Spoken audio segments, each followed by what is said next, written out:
Chapter 1081. Shirley tried his best to convince himself not to have such selfish thoughts.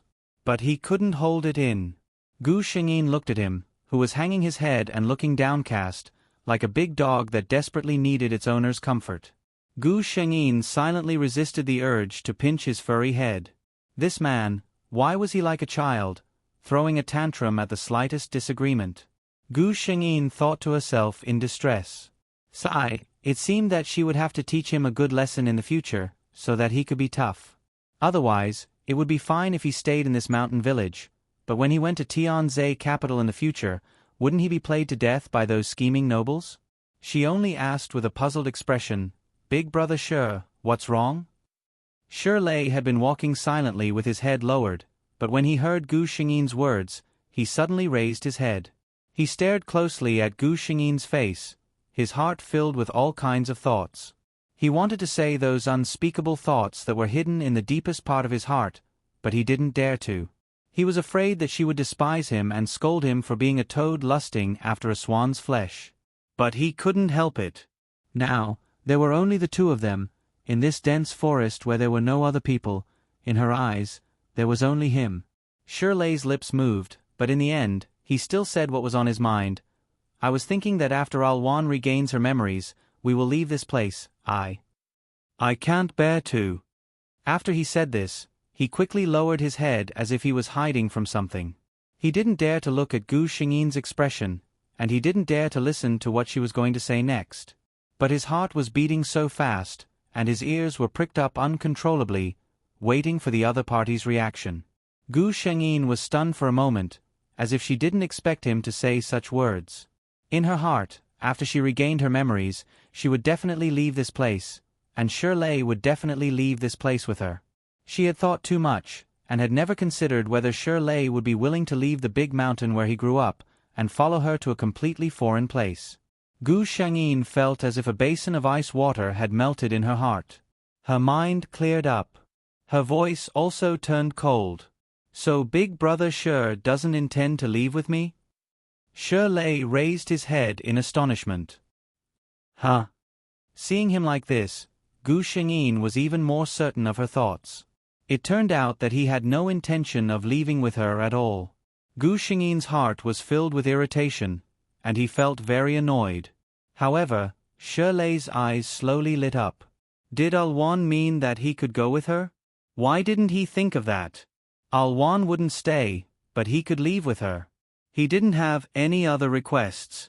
He just wanted to stay by her side quietly, watch over her, and protect her. When Gu Shengyin raised her head again, she saw that the other party was so excited that his face was red and his eyes were burning as he looked at her. "Gu Shengyin, what just happened?" Shirley looked at her, and his eyes were bright. "Can I leave here with Alwan?" When he said this, his tone was filled with uncontrollable excitement, as if the matter of leaving with Alwan was something worth celebrating to him. Gu Shengyin looked at Shirley, and her heart suddenly became clear. It turned out that it was her own thinking that had never been on the same level as the other party. Chapter 1082. She had always thought that it was certain that they would leave together, so she had never thought that they would be separated. As for Shirley, he had always thought that they would be separated when she regained her memories and left. So every time he heard that she was leaving, he would be unhappy and depressed. It turned out that it was not that he was unwilling to leave with her, but that he had never dared to think that he would be able to leave with her. This man. Gu Shengyin looked at the man who was so emotional that his face had turned red. She only felt a slight heartache spreading in her heart. Was he not confident? He felt that his status was low, so he did not dare to dream of anything that did not belong to him. Gu Shengyin, who understood Shirley's thoughts, felt her eyes sting. She raised her head slightly and forced the bitterness back into her eyes. Then, she revealed a smile. "Of course, I still have to rely on Big Brother Shi to bring me out." Gu Shengyin replied. Shirley looked at Gu Shengyin's smile and blushed.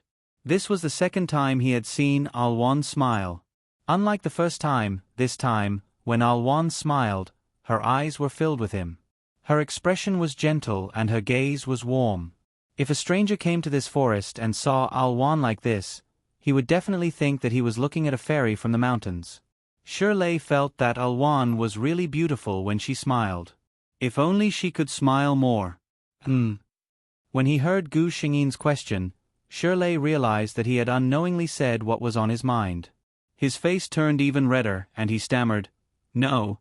Nothing, I didn't say anything just now." Gu Xingyi, who had heard her words clearly, was speechless. Did she really think that he wouldn't be able to hear her just because she said that? She looked at the uneasy Shirley and sighed inwardly. "Big brother Shi, you are my savior. You don't have to be so restrained in front of me." Every time Shirley faced him, he would become very nervous. Gu Xingyi had noticed this problem from the beginning, but Shirley's attitude had become more and more natural recently. She thought it would get better slowly, but obviously, the remaining half a month was not enough for Shirley to face her freely. If he couldn't face others frankly and generously, he would be at a disadvantage in front of his subordinates in the future. Shirley was a little embarrassed as he clenched the basket in his hand. It wasn't that he didn't want to, but every time he saw Alwan looking at him with those beautiful eyes, he felt his mind go blank. Under such circumstances, it was already very impressive that he could speak and do things normally. Gu Xingyi did not know. She thought that Shirley treated everyone the same way. But that wasn't the case. She didn't know how special she was to this man who was born and raised in the mountains. She was the only one who could change him.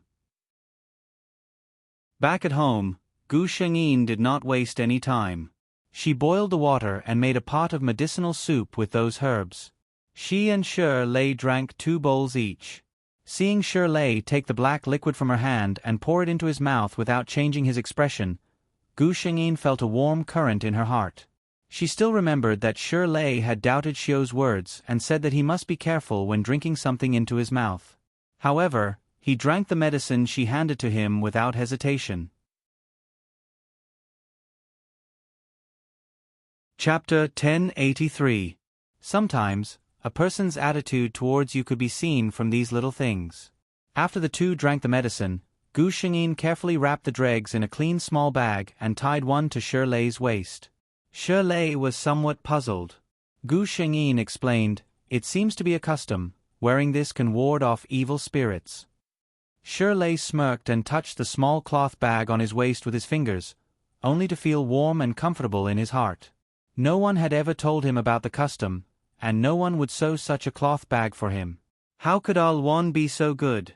She was so good that his heart was completely occupied by her day by day, and he could no longer separate himself from her.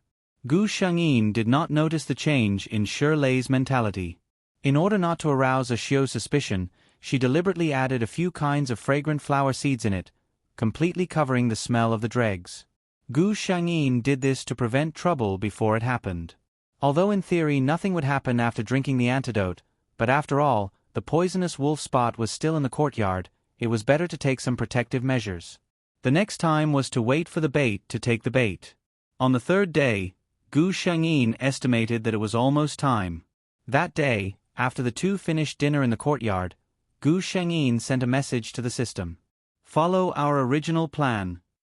The system flashed a white light, indicating that it understood. Then, Shirley was ready to get up and clean the table, but suddenly felt dizzy. "Why am I so sleepy?"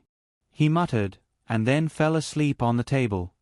"Host, don't worry, I can guarantee that he will sleep for a whole night. No matter how big the movement is, he will not wake up." Gu Xingyi nodded and sat quietly on the chair, waiting for a Xiu's arrival. Until the system reminded her, "Host," she went out. Gu Xingyi followed Shirley's posture and lay down. A figure appeared outside Shirley's courtyard. It was already night time, and the mountain village was already quiet. The moon was very round, and the clouds in the sky were not as light and cute as they were during the day. At night, they bared their fangs and brandished their claws, revealing their ferocious appearance. The shadow of the intruder was imprinted on the ground, bringing with it a sense of awe-inspiring terror. Xiu seemed to be very vigilant. She patiently waited outside the courtyard for a long time. After making sure that the two unconscious people inside would not wake up, she walked in quietly. She walked around the courtyard and even deliberately went to the side of the fence. Wearing gloves, she plucked the few poisonous wolf spots that she had personally planted and put them into the pouch tied around her waist. She walked to the table where the two of them were lying on their stomachs. She seemed a little nervous. After staring at Gu Shengyin for a while, she suddenly turned around and went back. Gu Shengyin was wondering what she was going to do, but at the critical moment, the system said, "Host, there is an emergency. I need to leave this world temporarily. It will probably take me 1 night to come back." Gu Shengyin thought that it was not a problem for her to deal with Axiu alone, so she nodded and let the system leave. There were several valuable antidote pills in her sleeve, which were hidden under Chu Failwan's clothes to save her life at a critical moment. Gu Shengyin was afraid that Axiu would use poison again, so she had already prepared them in advance. Axiu did not leave for a long time. When she came back again, she seemed to be in a very good mood, and even her steps were very light. Gu Shengyin was very curious about what she had done. Axiu did not waste time this time. She pulled Gu Shengyin up from the table and then put her on her back. She carried the unconscious Gu Shengyin and walked into the deep mountain at night. Chapter 1084. Gu Shengyin leaned on Axiu's back. Axiu was not fast. After all, Axiu was just a weak girl. It was not easy for her to carry Gu Shengyin, who was taller than her. Gu Shengyin looked at the direction Axiu was walking. She seemed to have a clear goal. Obviously, Axiu even knew where the destination was. She must have been planning for this for a long time. After walking for about an hour, Axiu even stopped to rest twice during this time. They finally arrived at the destination. Without the system, Gu Shengyin could not see the environment around her. But when she was put on the ground, she quickly opened her eyes to take a look. It was a cave. It was very clean inside. Obviously, it had been cleaned by someone. There was hay inside, and there was even a cloth bag on the side. It was very likely that there was food inside. This was what Gu Shengyin saw at a glance. Obviously, this was the place Axiu was going to take action. Gu Shengyin also knew how Axiu lived alone in the deep mountains for so long after killing Chu Failwan in the original plot. It turned out that she was prepared. Axiu put Gu Shengyin on the ground. She sat on the side and panted for a long time. She walked for an hour with a person on her back. In addition, she was excited and nervous about what she was going to do. Her heart beat a little faster. Axiu pressed her chest tightly, finally calming her wildly beating heart a little. She turned her eyes and stared at Gu Shengyin's face, who was facing her with her eyes closed. "So beautiful," she murmured. In the world where she came from, technology was very advanced. Those men and women with outstanding looks could even make a living with their looks and become the idols of many people with good looks. It could be said that ordinary people could see countless beauties through some media. But in Axiu's eyes, those men and women who were called the first beauty by the media and were seen once in 1,000 years could not be compared to this woman. In the situation where the news was blocked and there was no publicity, she became the recognized first beauty in the 5 continents and 12 countries. If one didn't see it with their own eyes, it would be hard to imagine. Her greedy eyes scanned every inch of Gu Shengyin's face. Whether it's the shape of the face, the eyes, the beauty, the nose, the mouth, and even the ears, they are all perfect. Her gaze became more and more heated. "Soon this will all be mine." Axiu took the bag that she had prepared for a long time and opened it. There were knives that had been polished until they were smooth, and some herbs that emitted a strange smell. She gently picked up a knife. The knife was very thin, and it reflected a pale white light under the faint light of the oil lamp in the cave. "Don't blame me, Qing Wan King. I didn't intend to do that." She seemed to be talking to the unconscious Gu Shengyin, but she also seemed to be talking to herself. "If you simply accept my goodwill and let me leave this place with you, how great would that be? But you didn't want to talk to me at all. I put down my face, put down my reservations, and tried to please you like a dog. Unfortunately, you didn't accept it at all. I was really forced to the point that I had no other choice. If I continue to stay in this place, I will die. But I don't want to die, so I can only wrong you. She moved her body and came to Gu Xingyi's side.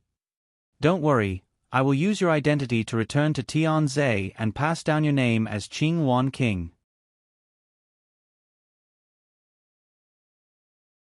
Chapter 1085. The silver light was about to fall on Gu Xingyi's face, but it was caught by a white and slender finger. What a sincere monologue, Miss Xiao. A cold and cheerless voice rang out in the empty cave. The temperature in the cave seemed to have dropped because of her voice. Axiu was startled by this sudden sound and her hand trembled. The saber fell to the ground and made a crisp sound. It caused a clear echo in the cave. Gu Xingyi opened her eyes and stood up from the ground. She gently kicked with the tip of her foot, and the small knife was kicked far away. She leaned over and looked at Xiao, who was still sitting on the ground. Now, can you tell me, Miss Xiao, who are you? How could a girl who was born in the mountains and never went out know her identity, and what strange name, King Qing Wan? Xiao's face suddenly turned pale. Chu Fei Wan, you didn't lose your memory. Gu Xingyi gently shook her head. No, I just suddenly remembered. Xiao's face suddenly became dejected. Your Highness, I am just a pitiful girl in the mountains, and I want to borrow your strength to leave this man-eating mountain. As she spoke, she secretly looked at Gu Xingyi's expression. Seeing that the other party's eyes seemed to reveal a trace of compassion, she was overjoyed and slowly stood up. Your Highness, I really don't have any bad intentions. She suddenly waved her sleeve, and a white powder was thrown towards Gu Xingyi. But Xiao didn't even see Gu Xingyi's movements clearly, and the other's figure disappeared in front of her. Then, her neck was strangled by the others. Since Miss Xiao knows who I am, then you must also know that I am someone who has been on the battlefield. Gu Xingyi hit several acupoints of Axiu. She couldn't move in an instant and could only stare at Gu Xingyi. Gu Xingyi didn't care about her venomous gaze. The first thing this consort wants to tell you is that when you want to kill someone, don't talk so much nonsense. Otherwise, be careful that you don't die from your own nagging. She continued, That's right, I'm talking nonsense with you right now. That's because... She looked at Xiao with disdain. You are no threat to me, Miss Xiao. Xiao glared at Gu Xingyi so hard that her eyes almost bled. Gu Xingyi didn't care at all. Let me guess. You were holding a knife in front of my face. Were you trying to take my life? Or do you want to humiliate me? Let me guess, it should be both, right? It seems that Miss Axiu still wants to replace this consort's identity? Gu Xingyi said coldly. Unfortunately, you don't have the ability, and you don't have the life. She knew what kind of words could hurt Xiao the most for a woman with a lofty heart like Xiao. Sure enough, if the gaze could turn into a sharp weapon, Gu Xingyi would have been shot to death by Axiu's venomous gaze.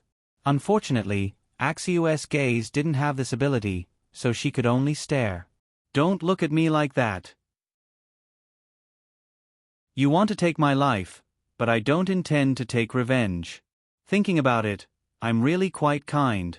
Axiu's gaze paused for a moment and looked at Gu Xingyi suspiciously, as if she didn't believe that she would let her go. 8th Night Watch. Good night, everyone. By the way, I'd like to ask for a monthly ticket to recommend you.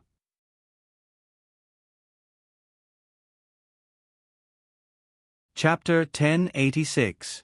Gu Xingyi suddenly smiled. She seldom smiled. There were two reasons for a beauty who seldom smiled. One was that she was not as good-looking when she smiled. The other was that she was cold and did not like to smile. But when she smiled occasionally, it was extremely stunning. Chu Feiwan obviously belonged to the latter. When she smiled like this, Axiu even vaguely felt that the entire dark cave seemed to light up because of her smile.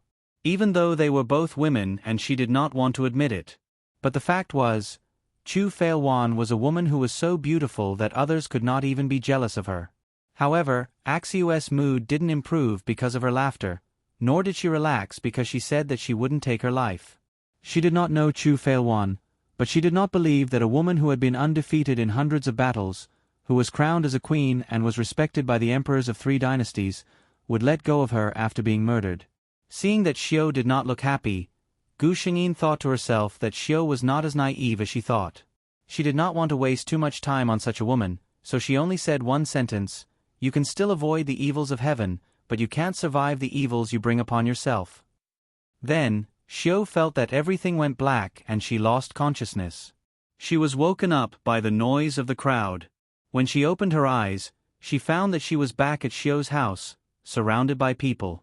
It seemed that all the people in this small village had gathered at her house. How could this happen? How could she be so vicious? She must have been possessed by something unclean. She listened to these words in a daze.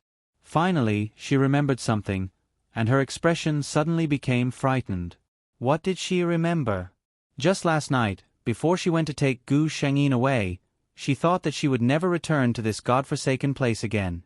She also recalled the insults and disdain that Xiao's family had given her over the past few days. Resentment rose in her heart. She put a handful of powder ground from poisonous wolf spots in the big water tank at home.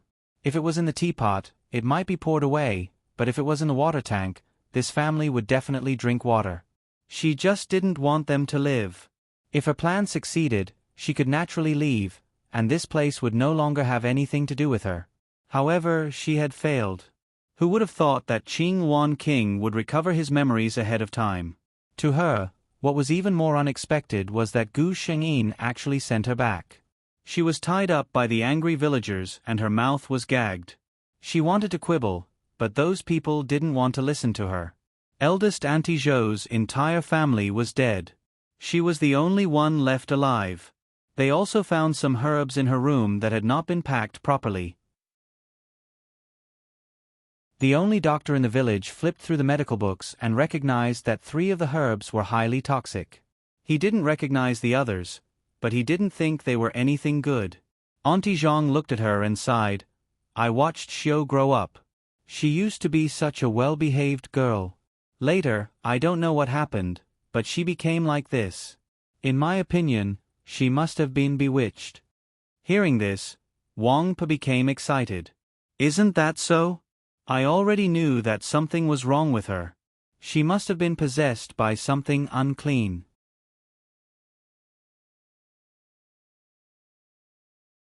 Chapter 1087. People in the mountains were simple and ignorant. In addition, Xiao's performance during this period was really suspicious. So, many people agreed with Grandma Wang's words.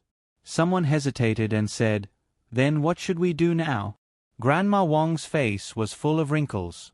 In Xiao's eyes, she was like a devil. She smiled gloomily. "Such an evil thing has been tightly tied to Xiao. We can only burn her to death with fire." Aunt Zhang, who was gentle by nature, couldn't bear it. "That's too cruel."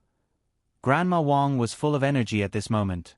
It seemed that if she could really burn Xiao to death this time, she would get immeasurable merits. She turned around and looked at the villagers. "You think it's cruel? Think about it. This evildoer can even kill her own parents and siblings. If she is left alive, who can guarantee that she won't have bad thoughts about others?" As soon as she said this, everyone was silent. Yes. Xiao didn't even recognize her own parents.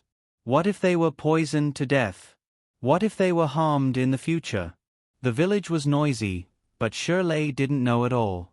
He came in the morning. After eating with Gu Shengyin, he went hunting in the mountains. In the morning, he was still wondering why he fell asleep directly in the yard last night. Gu Shengyin casually changed the topic with a few words. The 2 of them were hunting here. The people who stayed in the village had tacitly agreed with Grandma Wang's words. Xiao, who had been listening to the villagers' discussion, opened her eyes wide. Her body was tied up and her mouth was gagged. She could only twist crazily as if she was crazy. But she didn't know that her appearance made people believe that she was really possessed by a ghost. Xiao's mind was full of the words, "fire" now. She was a surgeon herself and had seen all kinds of burn patients in the hospital. The burned skin, the disgusting and ferocious appearance, the painful wails of the patients, and the condemnation of the people around who didn't listen to her kept repeating in her mind. It could make people crazy. Her struggle was useless. A tall pile of firewood was set up at the entrance of the village. She was even splashed with some oil and tied to the pile of firewood. Under the pile of firewood were 4 corpses covered in white cloth. They were Xiu's parents and 2 younger brothers. The 4 of them died in a rather miserable manner. Even the man who dared to fight with the wild beasts in the village had an ugly expression on his face after seeing this. Wang Pe had said this. Only by seeing the evil spirit die in front of them with their own eyes would the 4 of them be able to rest in peace. Only then would their souls be able to enter the cycle of reincarnation and become humans again. Axiu was already in despair. At this level, unless a miracle appeared, she would not be able to escape no matter what. The flame ignited and instantly leaped onto her skin. Ah! She raised her head, and the feeling of the flames burning her body made her let out a silent scream. It was so painful. Why wasn't she dead? Why did she come to this world? The villagers silently looked at the figure twisting and turning. Some soft-hearted people silently turned their heads away, unable to bear to continue watching, but no one opened their mouth to stop him. By the time Gu Shangyin and Shi Lei returned to the village, everything was almost over. The body above the bonfire had long lost its vitality. It could not even be called a body now. All that was left was a pile of charcoal.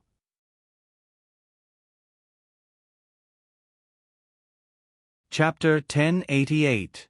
Shi Lei still didn't understand the situation, so he hurried over to ask what had happened.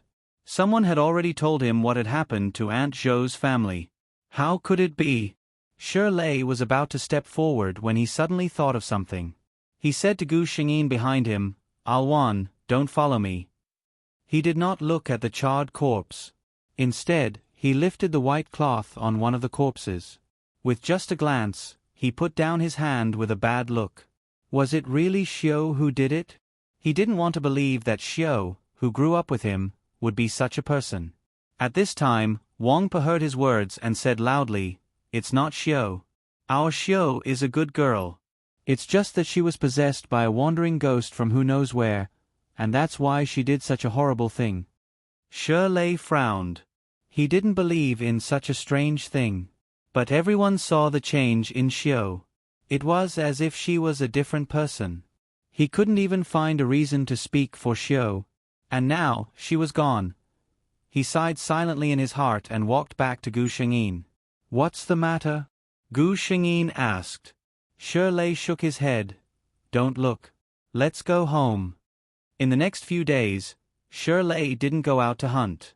Instead, he set up a tomb for Aunt Zhou's family with the villagers in the mountain village. At least they could be buried in the ground. But he didn't ask Gu Shengyin to go out. He only said that this kind of thing was inauspicious. As a girl, it was better not to see it. When Xiu's matter was over, Gu Shengyin also felt that it was time to tell Shi Lei her identity. After dinner, Gu Shengyin suddenly called out to Shi Lei after he was done packing up. "Big brother Shi." She called him softly. Shi Lei turned his head. He was keenly aware of a change. He looked at Gu Shengyin. The person in front of him still looked the same, but he felt that something was wrong. "Alwan." He panicked for a moment and forced a smile. "What happened?" Gu Shengyin looked at him quietly. "I remember now." Shi Lei's eyes trembled as he revealed a smile. "Congratulations." Gu Shengyin saw a trace of uneasiness in his eyes. She said, "My full name is Chu Failwan. I am the princess of Tianzi Kingdom." Shi Lei widened his eyes. He had long guessed that Alwan's identity was not simple, but no matter how he thought about it, he had never thought that she was the princess. In their small mountain village, even the county magistrate was a legendary figure. Not to mention the princess. Alwan was actually a princess? It wasn't strange. For a woman like Alwan, if she wasn't a princess, who else could be worthy of her? Shi Lei didn't know what he was feeling right now. Amidst all these thoughts, what he was most concerned about was still, since Alwan had regained her memory, did she still mean what she said about leaving this place with her? Shi Lei really wanted to ask this question. But looking at Gu Shengyin, who seemed to have an additional layer of dignity after regaining her memory, he actually didn't dare to ask. What if Alwan refused? In the end, he just smiled and said, "It turns out that Alwan's identity is so powerful." No wonder. He didn't finish his words because Gu Shengyin came in front of him. She reached out her hand and covered his mouth. If you don't want to say something against your will, don't say it. If you don't want to laugh, don't laugh.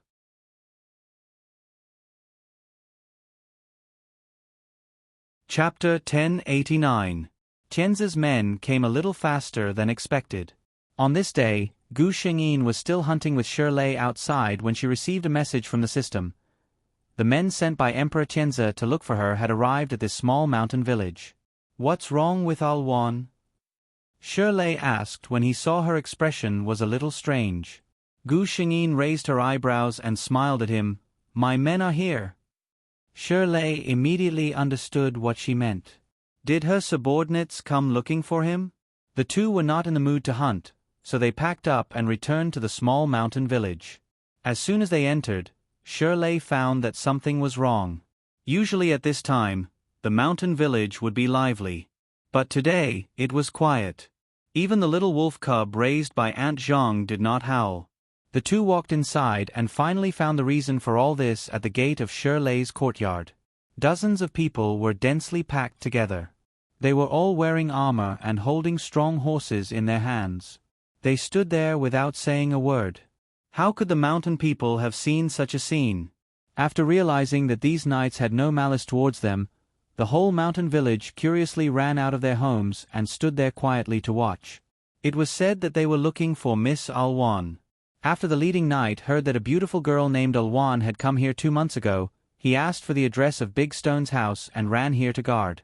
Under such circumstances, Gu Shengyin and Shirlei, who came in from outside, made their footsteps extra conspicuous. The knights all looked over at him. Just a glance. A look of excitement appeared on everyone's faces as they knelt down in unison in the direction of Gu Shengyin. "Your Highness, we pay our respects to you." The people in the mountain were stunned by this scene. Her Highness? There was a princess in their village who had lived here for more than 2 months? Then, they saw that Miss Alwan, who was usually just a little cold, had a serious expression, and her whole momentum seemed to be different from before. "Rise." Gu Shengyin said faintly, "It's been hard on you to find this place." The leading knight looked very excited. "It's not hard at all. To be able to find the princess, we don't feel that it's hard at all." He glanced at Gu Shengyin's coarse hemp clothes and felt that the princess had suffered a lot in the past few months. "Your Highness has suffered a lot during this period of time." Gu Shengyin shook her head. "No. I am indebted to the people of this mountain village for taking care of me during this period of time. I have not suffered any grievances." The leading knight didn't say anything, but in his heart, he still felt that the princess was just comforting him. He looked around the place. How could he not feel aggrieved in such a place? A casual female knight came over with something in her hands. "Your Highness, please change your clothes and follow us back to the capital." "All right."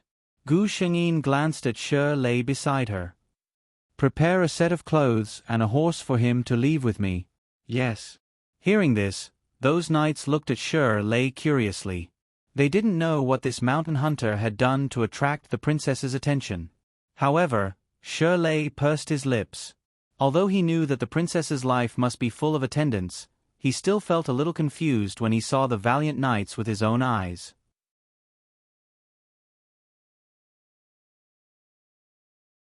Chapter 1090. Unlike Shirlei, who was at a loss, the other people in the mountain only felt unusually excited when they saw this scene.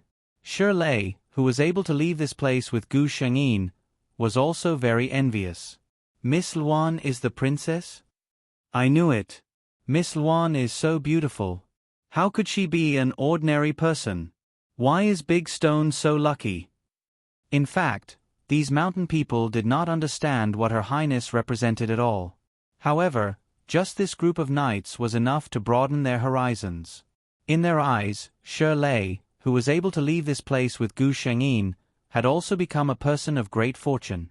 Soon, Gu Shengyin changed her clothes and came out. Shirley had never seen such a dazzling one. She was wearing a silver armor. Her hair was tied up with a white jade crown, and a white cloak of the same color was draped over her shoulders. She had always been beautiful, but this beauty, under the exquisite and gorgeous makeup, showed an even more shocking effect.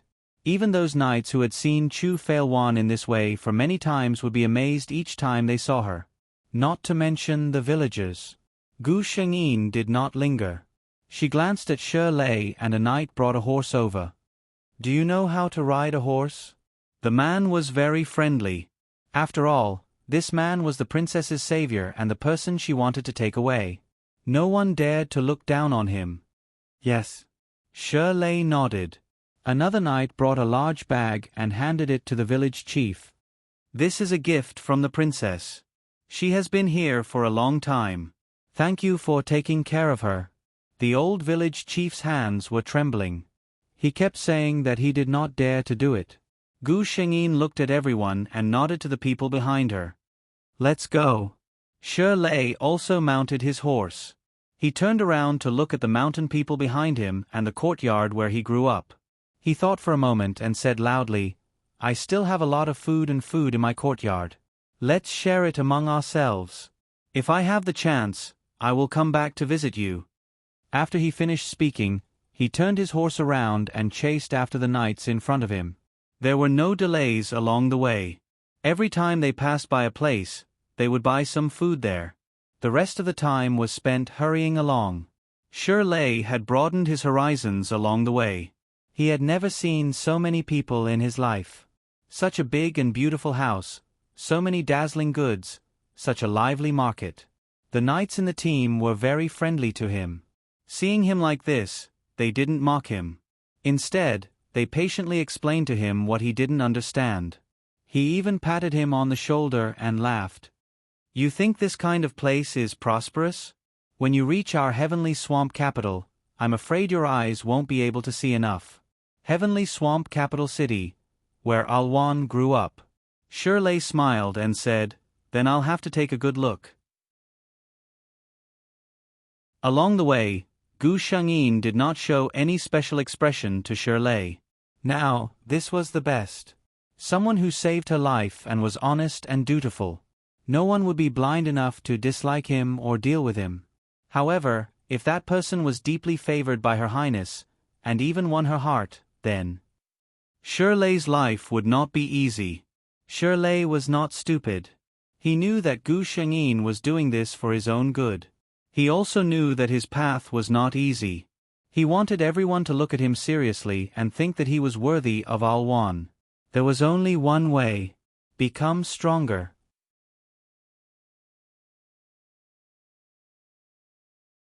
Chapter 1091. After 3 months, Emperor Tianzhe, who finally received news of his daughter, personally welcomed Gu Shengyin and her entourage at the city gate. As a dignified emperor, in front of countless officials and commoners, he shed tears as he looked at his daughter who had been missing for months. Even Gu Shengyin's heart was filled with sorrow when she saw this. This emperor really loved his daughter from the bottom of his heart. Gu Shengyin also mentioned that when she was seriously injured and fell off the cliff, she was saved by Shirley. At this moment, the emperor was very grateful to the person who saved his daughter's life. After summoning Shirley to see him, he felt happy when he saw his handsome figure and resolute face. He immediately prepared to write an edict to bestow him with a noble title. However, Shirley stepped forward and bowed to the emperor. "Your Highness is the daughter of the emperor and naturally has great fortune. Even without this commoner, your Highness would have been able to turn danger into safety. It is this commoner's fortune to be able to save your Highness' life by chance. I dare not claim credit for this." Gu Shengyin was very surprised. She didn't expect this big stone to become so eloquent in just a few days. The emperor seemed to be surprised that he could say such words. He looked at him carefully and saw that his eyes were sincere and didn't seem to be fake. His impression of him improved. He smiled and said, "But you saved my Alwan. Even as a father, I have to thank you." Shirley said seriously, "This commoner is from the mountains and only has brute strength. If your Highness doesn't mind, this commoner would like to join the army and contribute to Tianzhe." At this time, Gu Xingyi's eyes lit up. She said to the emperor, "Father, I was just about to tell you that this Shi Lei doesn't just have brute strength. He was born with divine strength and infinite strength. I once saw him hunt with my own eyes and saw him lift a beast that weighed 500 to 600 kilograms. Oh." The emperor's eyes also lit up. Nowadays, the various countries were at war. If his country could have another fierce general, its strength would be greatly increased. It wasn't appropriate to stay at the city gate for too long. The emperor and his entourage rushed back to Tianzhi Palace and specially set up a banquet for Gu Xingyi's return. Some of Tianzi Kingdom's loyal ministers also attended the banquet. After Gu Xingyi went back, she was hugged by the Empress of Tianzhi and complained tearfully. During the banquet, the emperor suddenly mentioned Shi Lei's innate strength. "I wonder if warrior Shi is willing to show me his skills?" Shi Lei stood up. "Of course." Thus, several guards worked together to carry something in. It was a cauldron. The emperor pointed to the cauldron. "This is the giant cauldron that the great ancestor ordered people to forge when our Tianzhi dynasty was founded. It weighs 1,246 catties. Usually, it requires 6 strong men to lift it. My son said that you have boundless strength. I wonder if you can lift it?" Shi Lei glanced at the cauldron. He wasn't sure if he had the strength to do so. He could only cup his hands and say, "This commoner has never seen such a heavy thing before. I don't know if I can carry it, but I am willing to try." The emperor felt a sense of novelty in his heart. It had been a long time since someone spoke so frankly in front of him. He smiled and said, "Warrior Shi, just do your best. Don't force yourself." Shi Lei stood up and approached the cauldron. The entire palace hall suddenly quieted down. Let's not talk about the civil officials first. They clearly didn't believe that someone could lift such a heavy cauldron. Other than doubt, the generals were also a little excited. If this person really had innate strength, they must find a way to recruit him. Such a person, on the battlefield, was simply a human-shaped murder weapon.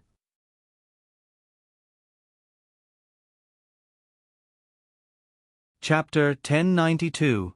Among all the people, only Gu Xingyi has no doubt that Shi Lei can lift this giant cauldron. She was the only one who had seen Shi Lei grab the beast and throw it out like a plaything. The amount of energy needed to throw something and simply lift it up was on a completely different level. Not to mention that Shi Lei did not even blush or pant after throwing the beast. He did not feel tired at all. Under the watchful eyes of the crowd, Shi Lei calms his mind, opens his legs slightly, and firmly fastens them. His hands firmly grab the 2 legs of the giant cauldron. After a loud shout, the giant cauldron is actually lifted up by him. The people in the hall all widen their eyes. There are even many people who unconsciously stand up when the cauldron is lifted up. Gu Xingyi carefully looks at Shi Lei and finds that his face is a little red. But it seems that he is far from reaching his limit and does not look like he is forcing himself. Only then does she feel relieved. Shi Lei even lifts the cauldron and walks around the hall before putting it on the ground. When the cauldron is put on the ground, it does not make a big impact, indicating that Shi Lei still has the strength to put it down properly. Good. When the cauldron is put down, the emperor's face is overjoyed and says good. He personally pours 2 cups of wine and comes down from his seat in front of Shi Lei. "Mr. Shi, Jeanne salutes you." Shi Lei took the wine cup and drank it without hesitation. Seeing this, the emperor is even more delighted. At this time, a person dressed as a general stands up. "Your Majesty, Mr. Shi is born with divine strength. This is a gift from the heavens to our Tianzhi. This subject boldly asks Your Majesty to allow Mr. Shi to be under my command." As soon as he finishes speaking, another person stands up and says that he just happens to lack such a vanguard under his command. Tianzhi's army is in the hands of the emperor, but every general has his own army. Therefore, they all want to recruit such a promising young man under their command. Gu Xingyi watched them fight with each other calmly. "Want to snatch someone from her? You are still a little lacking." Sure enough, Shi Lei does not move. He quietly stands on the side and does not speak. The emperor leisurely drank a few cups of wine before he said with a smile, "My beloved ministers, you're a little slow in taking action." What did His Majesty mean? The generals looked at each other. Could it be that someone else had known about Mr. She's innate strength before them? The Emperor laughed heartily. "Mailwan told me as soon as she came back that Mr. She must be her subordinate."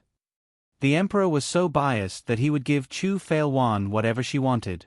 He even said that as long as she was willing, he could pass the throne to her. It was clear how much he doted on his daughter. The generals all looked at Gu Shengyin, who was sitting at the head of the table. When they saw her sitting there motionlessly, they suddenly realized why the princess was so calm today. It turned out that it had been prepared for a long time. Well, if the princess wanted someone, then it definitely had nothing to do with them. The generals are all shrewd people. They know exactly what the emperor is thinking. Not to mention that Gu Shengyin told the emperor in advance. Even if the emperor did not mention it, as long as she wanted it, she would have to say it first. At this point, Shirley's ownership is settled. Until now, Shirley's tightly clenched fists relaxed a little. 8 o'clock. Good night, everyone. The new week. Tickets go Gove.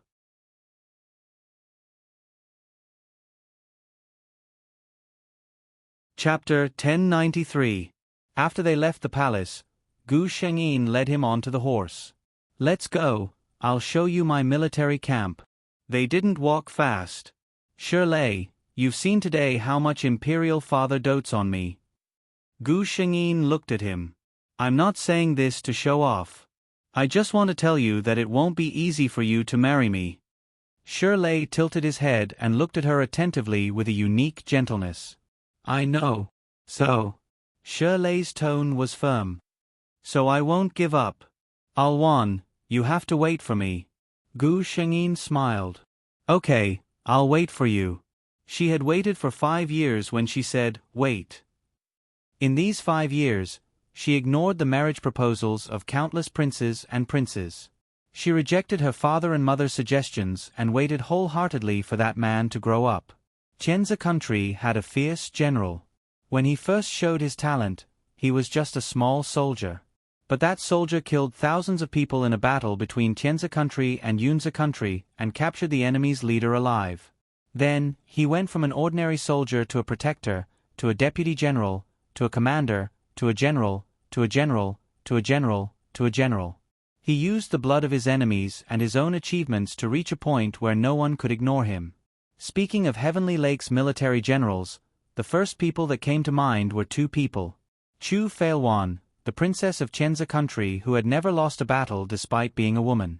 Together with her subordinate, Shirley, who was known as the great general of the Heavenly Grace Army, who was known to be able to kill 10,000 people on the battlefield, whose strength could carry a cauldron and whose bravery was unparalleled in the world. Actually, with Shirley's current rank, he could have led an army alone. But he had always been under Gu Shengyin's command.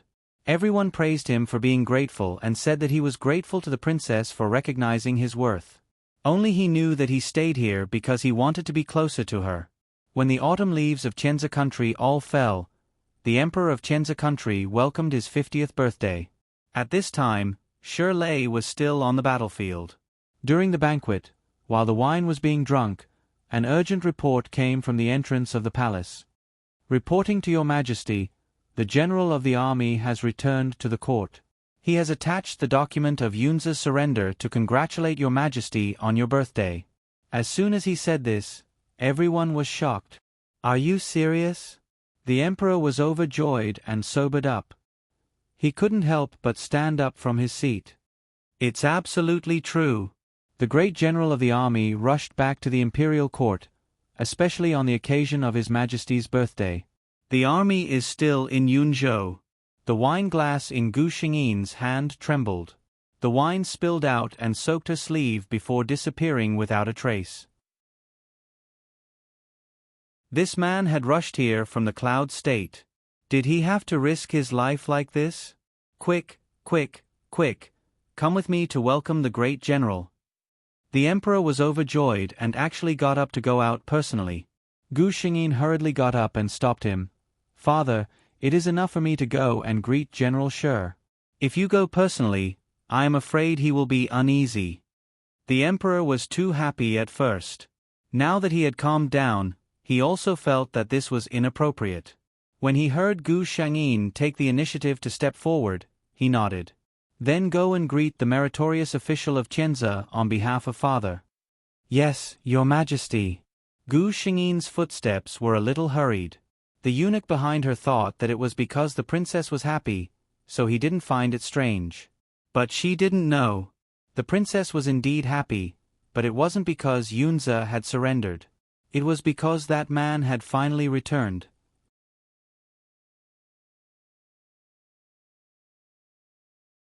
Chapter 1094. A black figure came into Gu Shangyin's sight from afar. He was wearing a thick black cloak, and his face looked haggard. His face seemed to be thinner, and his skin was darker. His eyes were colder. His aura was more frightening. This was the evil spirit accumulated from human blood in a mountain of corpses and a sea of blood. Even Gu Shangyin saw that the guards standing beside Shirley were sweating profusely on such a cold day. Of course, it was not because of the heat. In fact, even Gu Shangyin's first impulse when he saw him was to draw his sword. Their eyes met. The two of them looked at each other quietly, without any extra movements. They all understood the meaning in their eyes. Gu Shangyin spoke first. General Shi, I am here to welcome you back under the orders of my father. Shirley bowed in the direction of the main hall, and then he bowed to Gu Shangyin. Thank you, your highness. The eunuchs beside them did not dare to say anything. They could not express their feelings. They only felt that when the two of them were together, the atmosphere was so tense that no one dared to disturb them. When the two of them left, the guards at the gate of the palace sighed in relief. They finally left. You didn't see that when General Shi was standing here, my hand never left the long sword at my waist. Brother, you are amazing. You even wanted to draw your sword. I almost fell to the ground. The two guards were discussing in a low voice. They looked at each other and their eyes were filled with shock. It was too scary. He could do this with just one look. Gu Shangyin and Shirley walked side by side. The two of them were very close to each other. In the eyes of outsiders, General Shi was the princess's trusted aide, so it was normal for them to have a good relationship. There was nothing wrong with it. Only the two of them knew that under the cover of their sleeves, their hands were tightly clasped together. Shirley held her hand tightly, but he did not dare to use too much strength. It was as if he had placed all his attention on the hand that was holding the other person's. Later, when he presented his achievements, what awaited him would be countless praises and rewards. But to Shirley right now, none of that mattered anymore. He only wanted to make this road a little longer, a little longer. It was best to let him continue walking with her like this. But no matter how long the road was, there would always be an end. Even if they were holding hands, they would still have to part. Gu Shangyin released his hand and the two of them walked into the main hall. Shirley bowed deeply to the emperor. Maintaining a half-kneeling posture, he raised the document in his hand. It was the Cloud Swamp Country's emperor's surrender document. The emperor personally got off the main seat and pulled him up. Then, he read the letter word by word. Good, good, good. He laughed loudly as he looked at Shirley. Almost without hesitation, he conferred the title of Marquis of 10,000 households. Shirley knelt down at this moment. I don't ask for a marquis, nor do I ask for a reward of 1,000 gold coins. I only ask for your majesty to promise me one thing. The emperor was in a good mood and asked, What is the matter? Shirley lowered his head and said the words that he had hidden in his heart for 5 years. I ask your majesty to marry Princess Fei Luan to me. The main hall fell into silence. The emperor's expression froze for a moment. Gu Shangyin held the wine cup in her hand. Even her usually calm state of mind showed a trace of nervousness. The emperor looked down at the man in front of him. This man was resolute and strong. Now, he had the best military achievements in the world. It was not bad for such a man to be his Luan's son-in-law.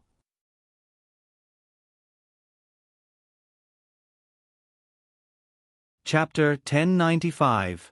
However, the emperor glanced at his expressionless daughter and felt a little troubled.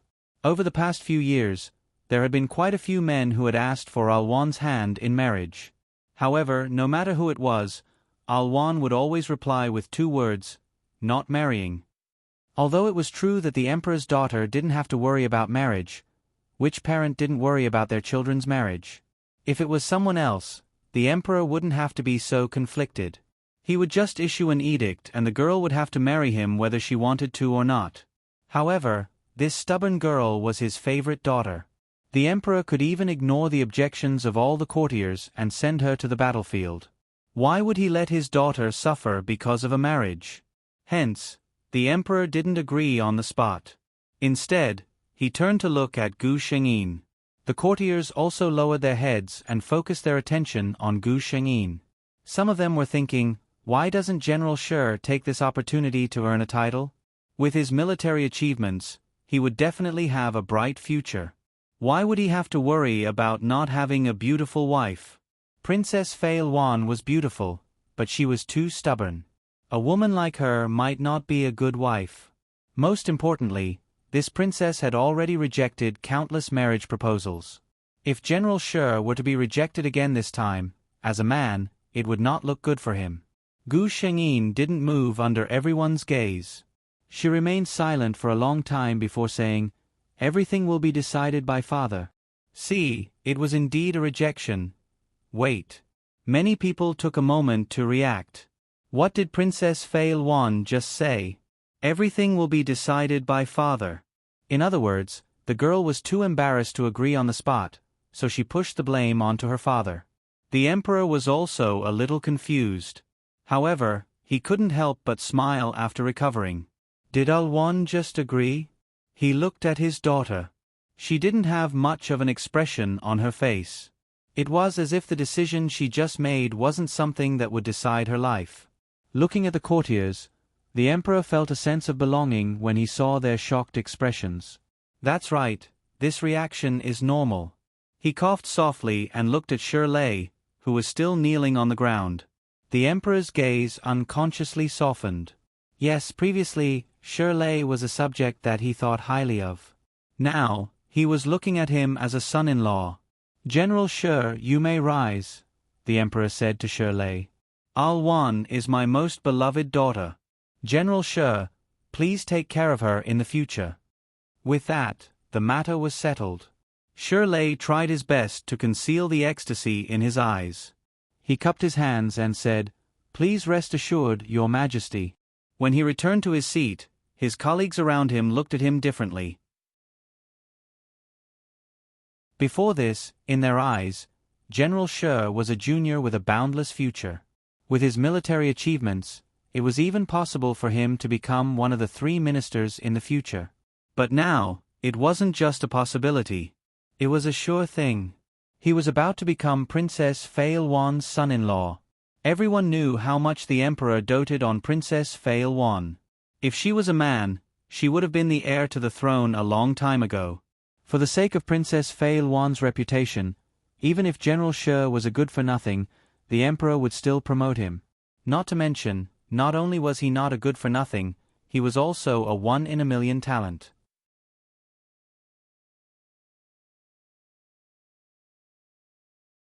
Chapter 1096. As soon as Shi Lei returned to his residence, a decree came from the palace. 2 decrees came one after another. The first decree conferred him the title of Duke Zhenghua and gave him a mansion of the same grade as well as countless gold, silver, and treasures. The second decree was for Duke Zhenghua Shi Lei and Princess Fei Luan to marry each other. "Thank you, Your Majesty." Shi Lei kowtowed. He had never been so sincere before. The eunuch who delivered the decree saw his forehead turn red. He sighed in his heart that Duke Zhenghua was an honest man. Other people just needed to put on an act to show their gratitude. But he didn't know how long Shi Lei had waited for this day and how long he had endured it. Chu Fei Luan was not young anymore. The emperor and empress were very anxious. It was rare for her to agree to the marriage herself. The next day, the emperor found someone from the imperial astronomer to calculate the date and pick the nearest auspicious day. Even if it was the nearest, it would be 2 months later. The princesses of this dynasty usually started preparing for their weddings half a year in advance. They had never been so anxious. If it was any other princess, people would say that she was not favored and the dowry would be overstated. But no one dared to think that it was Gu Shengyin. Anyway, this Princess Fei Luan was never a person who played by the rules. In the palace, the Emperor and Empress kept a close eye on everything that was sent to Princess Fei Luan. The Empress had to check everything carefully. There was also the Emperor, who had ordered his men to open up his own treasury. He wanted nothing more than to empty out the entire treasury and use it to supplement his daughter. Her husband, who had served her for dozens of years, was speechless. From the looks of it, those who didn't know better would think that Princess Fei Luan was going to get married to some desolate place, as if they would never see her again in this life. My Majesty, Princess Fei Luan is in the capital. Anyway, the servants didn't dare to be careless with the Empress' attitude. They prepared everything to the best of their ability. 2 months later. 10 miles of red dowry. From the palace gate to the princess residence. Shirley sat on a tall horse and looked at the red makeup in his eyes. He actually had a surreal feeling in his heart. 5 years ago, he met that fairy-like beautiful woman and followed her out of the mountains. At the very beginning, all he wanted was to stay by her side. Until now, he could finally take her under his wing in a justifiable manner. Duke Xingguo's manner. Everyone could tell that the Marquis was in a good mood today. There was a slight smile on his handsome face, and even the aura around him became gentler. That's right, there are 3 joyous events in life: the wedding night. Especially when the bride was such a beauty. Which man wouldn't be happy? There were a few men who had been rejected by Gu Shengyin who were jealous and secretly planned to get this lucky guy drunk. Shirley pretended not to know anything and did not reject anyone. In the end, the Marquis of Country Guarding Marquis flew away, and the ground was littered with people. Many of Shirley's subordinates who had fought alongside him looked at those young masters with disdain. Master Ho could drink 1,000 cups without getting drunk. How could he drink with these gigolos? You want to defeat me too? He was simply overestimating himself. Actually, Shirley was a little drunk. But he didn't know if it was the wine or the red sky that was intoxicating. She was waiting for him in the room. He walked steadily towards the bridal chamber.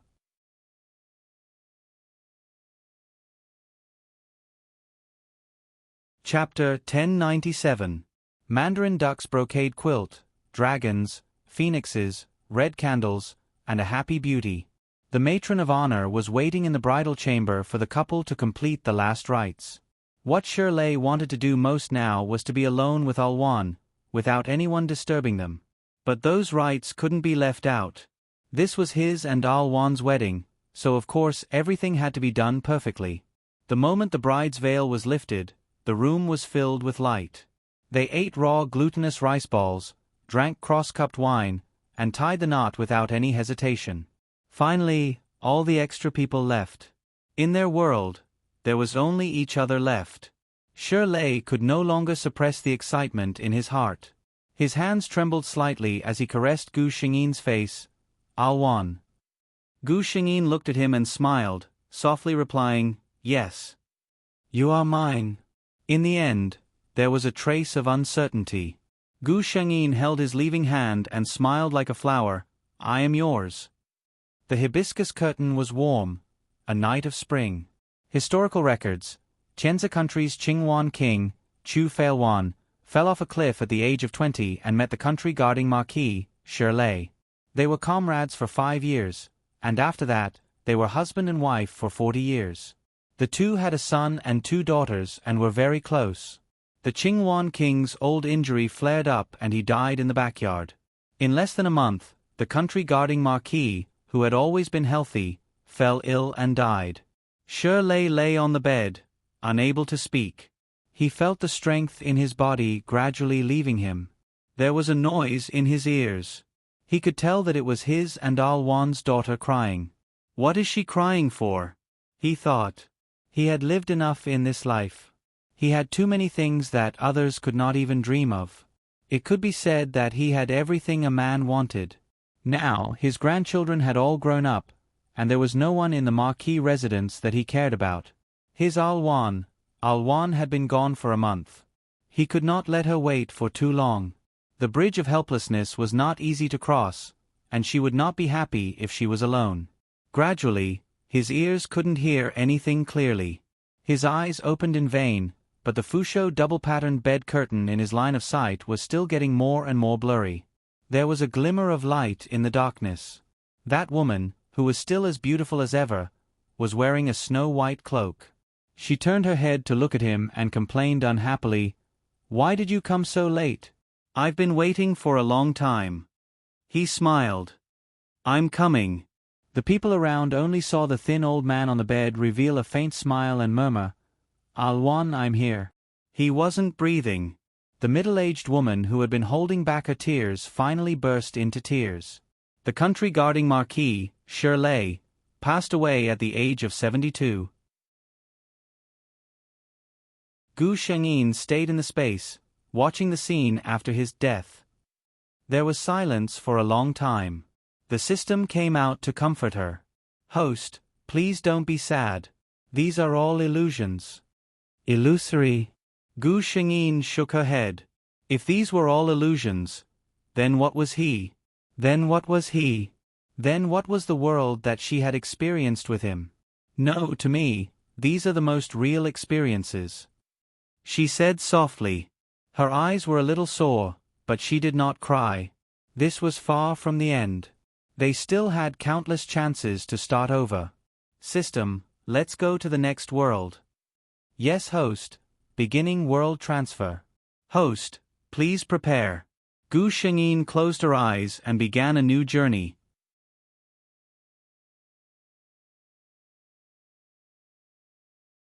Chapter 1098. There was a girl named Zhong Zhonghuan. Her family was rich and her mother died early.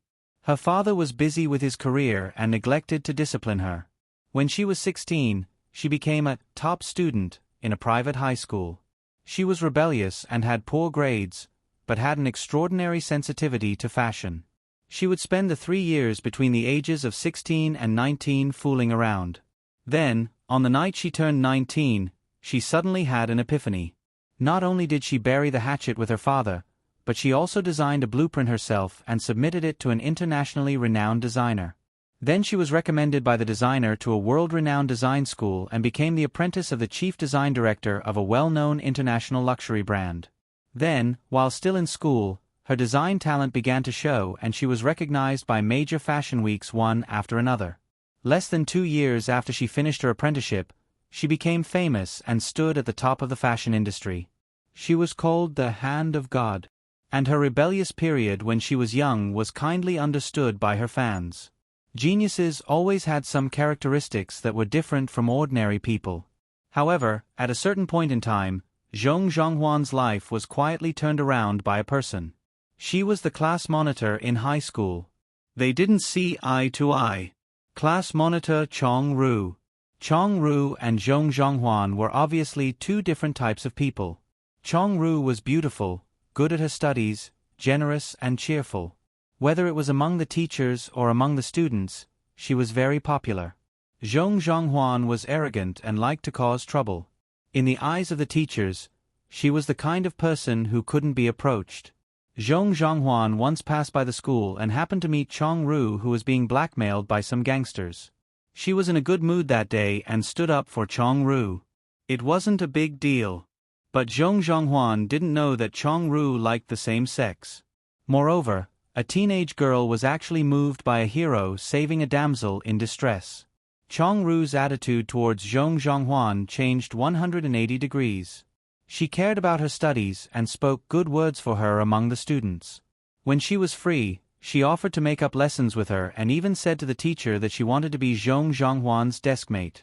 But Zhong Zhonghuan was annoyed by her. She really couldn't understand what the class monitor was thinking. Was this a new way to torture her? Zhong Zhonghuan admitted that if this was really Chong Ru's scheme, then she had won. This was because Zhong Zhonghuan's life had indeed been ruined by Chong Ru.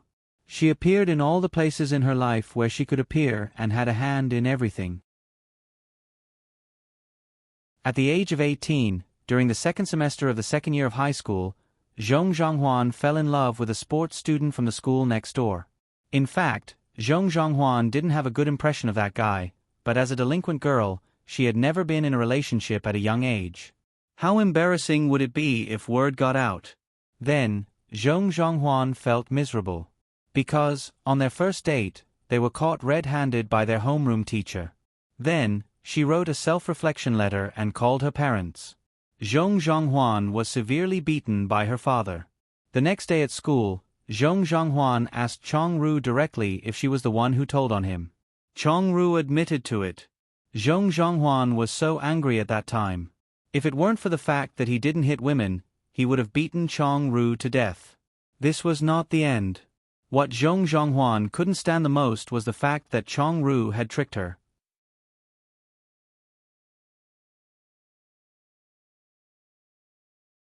Chapter 1099. During the third year of high school, Zhong Zhonghuan came to her senses and finally started to study hard. She was smart to begin with. After cramming for half a semester, her grades were actually pretty good. Although her grades weren't enough to get her into a top university in the country, it was enough to go overseas. She heard that a designer she admired happened to be in Z country with his team. She spent 3 days and 3 nights drawing a design that she was most satisfied with. This was the work that she could have used to be recommended to the design academy. However, she didn't try to hide it, so Chong-ru naturally saw it. When Chong-ru asked what it was, Zhong Zhonghuan couldn't stand her repeated questioning and finally told him. When Chong-ru heard that she was going overseas, he didn't disturb her for the entire day. Zhong Zhonghuan was free. However, she didn't know that when she thought that Chong-ru wouldn't disturb her anymore, he did something even worse.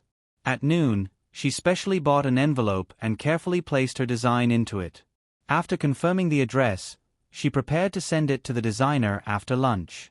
Chong-ru watched her put the item into the drawer of the desk.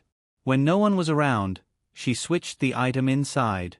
Naturally, it was impossible to receive any reply from a blank piece of paper. The designer even thought that she was trying to prank him. He was so angry that he blacklisted her contact information. Zhong Zhonghuan didn't know that the design she had put in so much effort into didn't reach the designer's hands.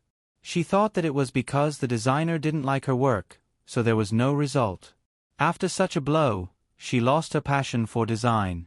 After graduating from high school, she went to a second-tier university. Under Chong-ru's intentions, her school was right next to Zhong Zhonghuan's. However, one was a national key university, while the other was an ordinary university. Chong-ru, who was in university, still liked to pester Zhong Zhonghuan. Over time, no matter how slow Zhong Zhonghuan was, she realized that something was wrong with Chong-ru. Under her probing and secret observation, she finally found something that she couldn't accept. Chong-ru might like her. Thunder from a clear sky. Zhong Zhonghuan had a fiery temper. After discovering it, she directly told Chong-ru. She said that she couldn't accept this kind of thing and asked Chong-ru not to approach her again. Otherwise, she would call the police. At that time, Chong-ru was slightly depressed because of the years of suppression. His secret love for many years had been rudely rejected, so he couldn't figure it out. She pushed Zhong Zhonghuan off the rooftop. Then, he jumped down as well.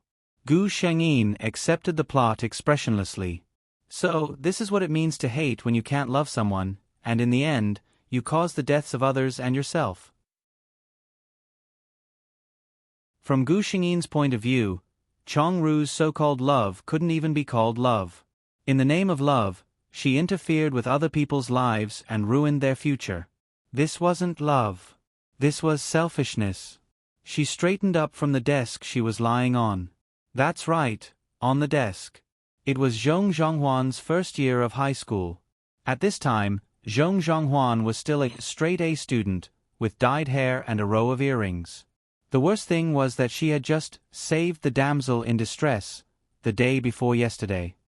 Zhonghuan, I knew you hadn't eaten. Here, I brought something for you. Chong-ru walked into the classroom, and his eyes lit up when he saw Gu Shengyin. Gu Shengyin sighed inwardly.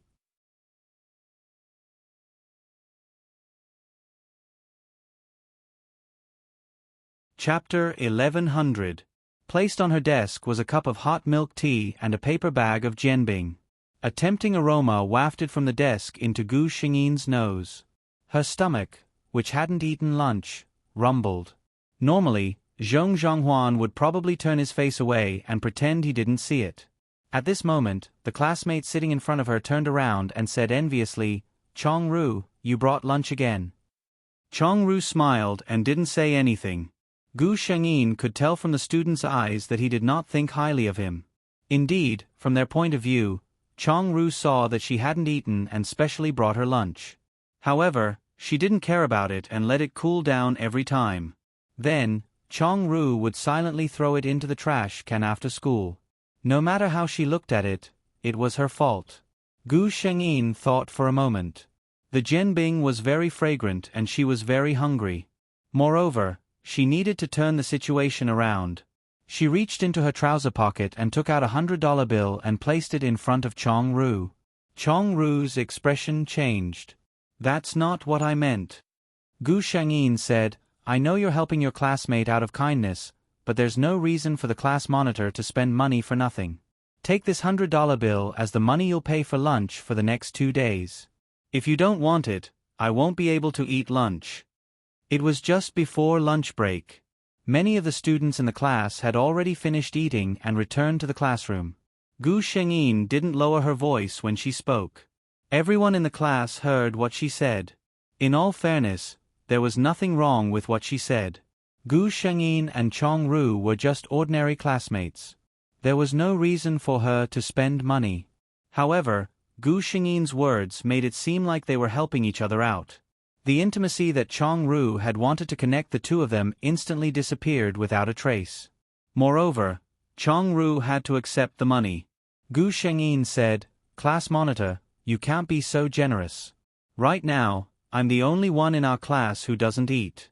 If one day no one eats, won't your living expenses be gone in a day?" Chong-ru choked.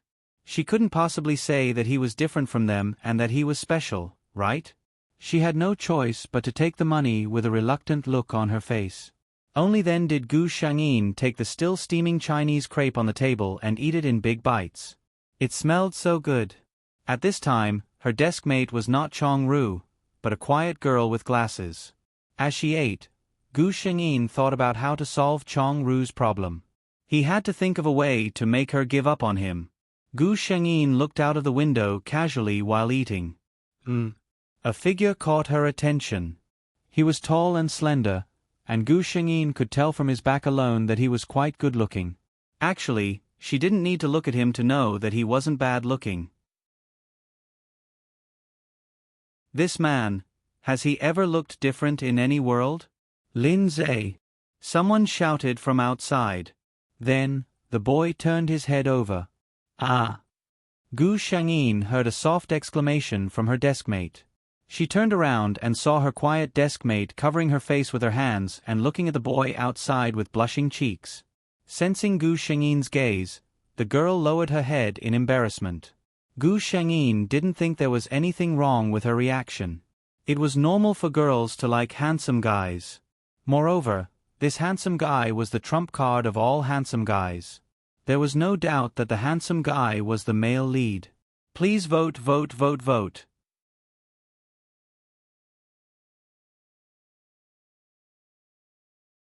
Chapter 1101. Gu Shengyin looked at the handsome guy outside the window and thought of something.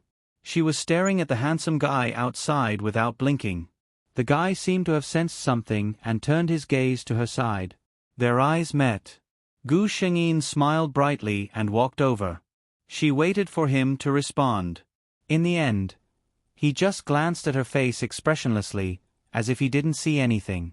Then he lightly retracted his gaze. Gu Shengyin. Very good, he has character.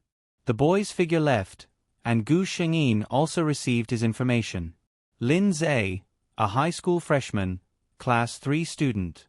In this year's freshman entrance ceremony, with his perfect 1.85 meters figure and impeccable facial features, there was no doubt that he ascended to the throne of the school's most handsome boy. In this world where beauty was justice, it was easy for good-looking people to be accepted for anything they did. For example, although Lin Zhe was very handsome, his character was really unflattering. He was like a human-shaped iceberg, expressionless all day long, as if the whole world owed him something. But this kind of character was definitely not a problem in the eyes of these teenage girls. This was character. This was cool. Gu Xingyin looked away and turned back. She immediately met Chong Ru's eyes. It seemed very gentle. She frowned slightly. Actually, Chong Ru's behavior was very obvious. If she had done this to a man and a woman, no one would have suspected what she was thinking. It was because this kind of thing was too unbelievable that the people around her couldn't relate it to love. Gu Shengyin looked away as if she didn't see anything. She wanted Chong Ru to completely give up on her. After school in the afternoon, Gu Shengyin ignored the math teacher's murderous gaze and deliberately left the classroom 10 minutes early. She walked to the door of Class 3's classroom and waited for them to finish school. The sun was very strong and Gu Shengyin couldn't help but close her eyes. When Lin Zhe turned his head, he saw the girl leaning against the railing outside the classroom. She was wearing exaggerated clothes that were obviously not suitable for the school style. Her hair was also different from the hair of high school girls, which was long and straight. A string of shiny earrings hung from her ears. Lin Zhe felt that it was very strange. Logically speaking, he didn't like such exaggerated dressing. Moreover, most people wouldn't feel that it was cool when they put it together like that. Instead, it would feel that it was very tacky. But when it came to this girl, it didn't make people feel that way. She was cool. This was what Lin Zhe thought. This was the difference brought about by aesthetics. Although Zhong Zhonghuan was in her rebellious phase and liked to be independent, her natural sensitivity to fashion prevented her from messing up her image. However, Lin Zhe's admiration was limited to this. It had nothing to do with him. He retracted his gaze. School was about to end. There was no such thing as procrastination in this school, so when the bell rang, the teacher stopped teaching and the students began to pack their things. Gu Shengyin watched the teacher leave. Lin Zhe also packed his things and was about to get up. At this time, she entered Class 3's classroom. The students in Class 3 looked at her curiously. A few of them seemed to recognize her and whispered to each other. Gu Shengyin walked straight to Lin Zhe's desk.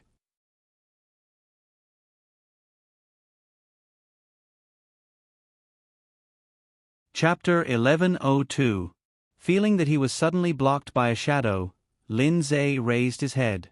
It was the girl who had been standing outside the classroom. "What's the matter?"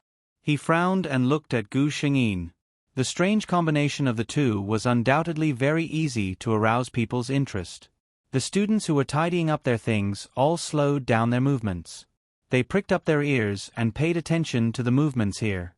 Gu Shengyin bent down and supported herself with one hand on the desk, enveloping Lin Zhe in her shadow. This posture made Lin Zhe couldn't help but frown.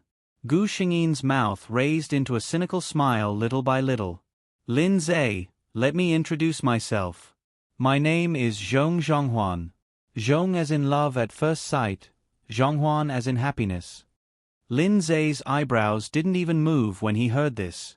He just said lightly, "I see. Can you please leave my desk?" Gu Shengyin's smile didn't change, and she even moved closer. No, the self-introduction just now was just the foreplay. The main point is later. "Lin Zhe, I fell in love with you at first sight. Can you go out with me?" The whole classroom was silent. Lin Zhe's eyebrows could be piled up into a small mountain. He looked at the girl in front of him with some confusion. She just happened to be looking at him calmly, as if she didn't feel that she had just done anything shocking. He suddenly stood up. This action made Gu Shengyin have to let go of his hand on the desk. The aura that had just been created with great difficulty was instantly destroyed. Lin Zhe was taller than Gu Shengyin and more than half of his head was injured. He lowered his head and looked down at Gu Shengyin. "I'm sorry, classmate. I don't have any thoughts about you, and I refuse your request to go out with you." After he finished speaking, he didn't hesitate to put his bag on his shoulder with one hand and turn to leave. Gu Shengyin half leaned on his desk with a faint smile and didn't chase after him. Sure enough, he had the same personality as the rumors said. However, she wouldn't give up so easily. There was still a long way to go. Gu Shengyin went home. It was rare for her to return home so early. Zhong Zhaping, who had just returned home from work, was surprised to see his daughter sitting on the sofa. If this made him feel surprised, the next moment, his daughter raised her head and called him father, which almost made this man, who was a man of his word in the business world, cry. How long has it been? Ever since the rebellious phase of puberty, this child had an inexplicable hostility towards him. Every time, he would play with someone until the middle of the night before returning home, causing his grades to plummet. When he saw him at home, he would frown and look at him coldly. At most, he would call him Dad coldly. He was, after all, a man who had experienced great battles. He was able to return to his normal state in a short period of time. She smiled and replied, "You're home so early today?" Zhong Zhonghuan looked at the man in front of him. He was wearing a well-ironed suit and his hair was carefully combed. He looked like a handsome middle-aged man. Calculating his age, Zhong Zhaping was less than 40 years old, but there were already traces of white hair on his temples. Thinking about the plot, during the 3 years when Zhong Zhonghuan was rebellious, the relationship between father and daughter fell to a freezing point. Zhong Zhonghuan didn't know that her father was secretly worried about her. Gu Shengyin didn't have parents, but she knew that in the human world, the most selfless love was often given to their children by parents. If possible, she didn't want to let down any parent's deep affection.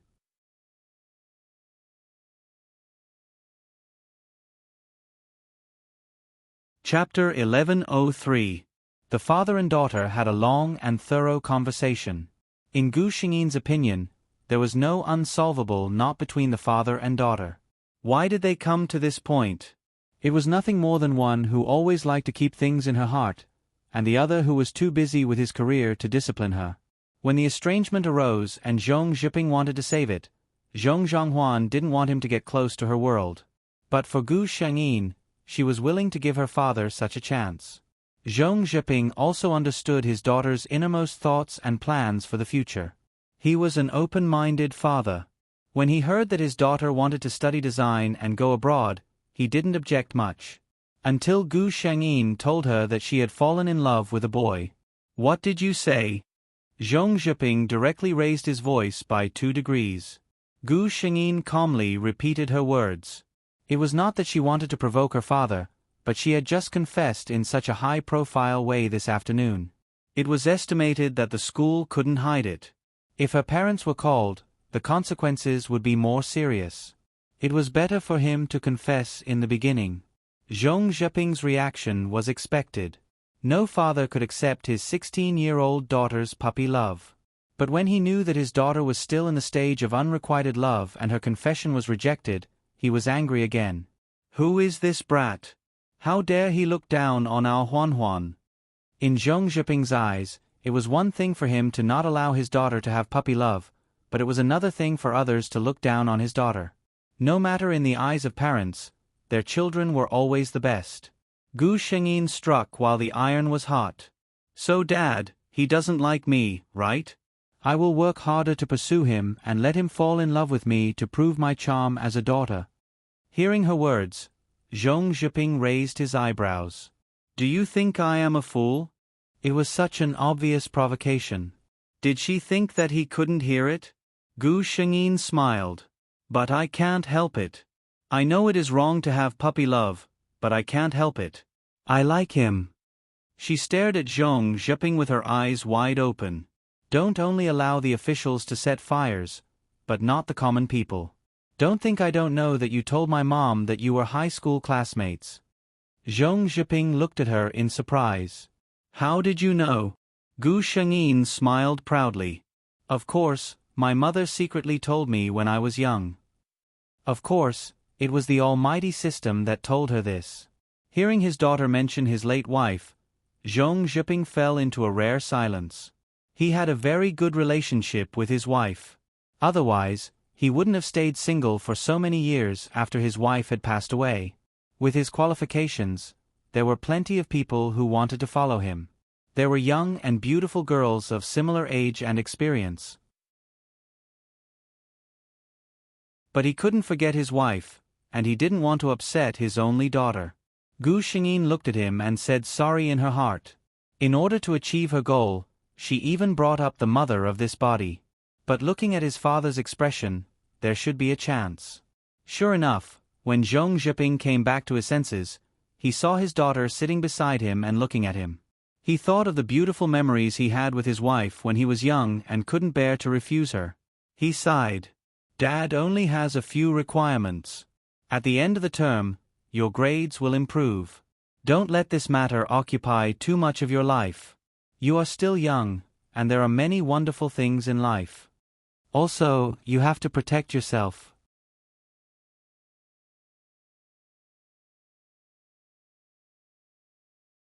Chapter 1104.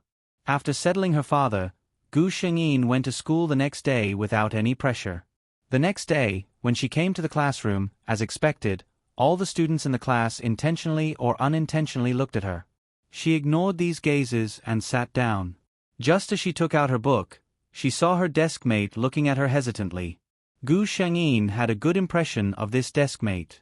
This girl's personality was the same as her appearance. They were both quite quiet.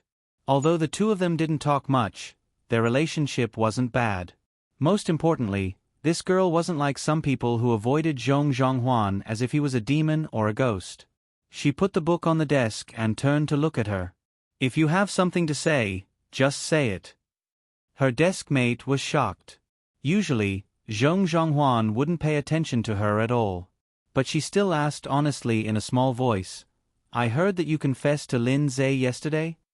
She knew it was about this. Gu Shengyin didn't intend to hide it and nodded.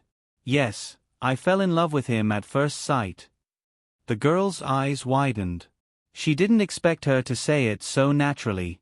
Under normal circumstances, when a girl was asked such a question, shouldn't she lower her head shyly and not say anything?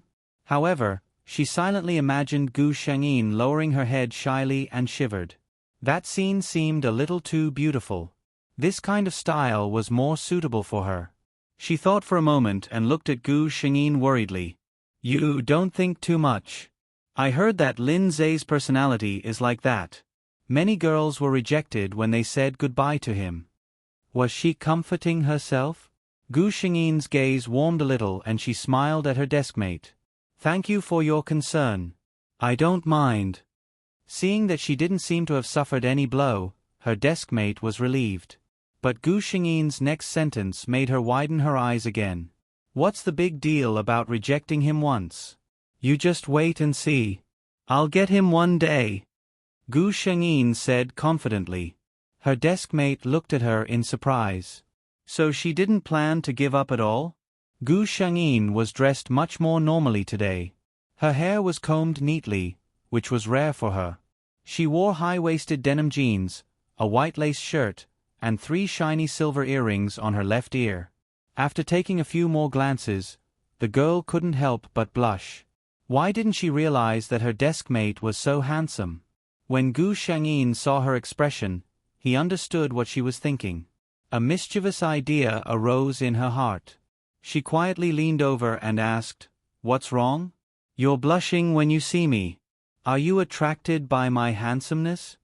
She deliberately lowered her voice when she said this, and the girl's face immediately turned red.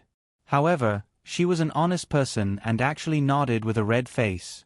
It was the first time she saw her deskmate dressed so simply and neatly. She was indeed a little stunned. Ha ha ha ha. Gu Shengyin couldn't help but laugh. How could someone be so obedient? The students in the class all turned their heads to look at the two of them, curious about what had happened between the two of them. 2 rows away, Chong-ru looked over, his hands tightly gripping his sleeves. Why? She could whisper intimately with that girl without any scruples and laugh out loud, but she didn't even look at him nicely.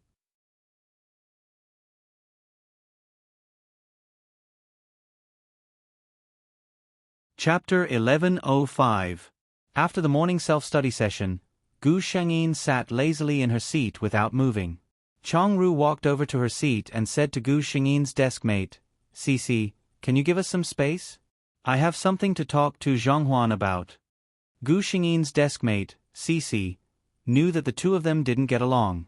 Although their relationship seemed to be improving, she was still a little worried. However, she had always been a soft person. At most, she glanced at Gu Xingyin worriedly before standing up obediently and leaving. Gu Xingyin raised her eyebrows and looked at Chongru.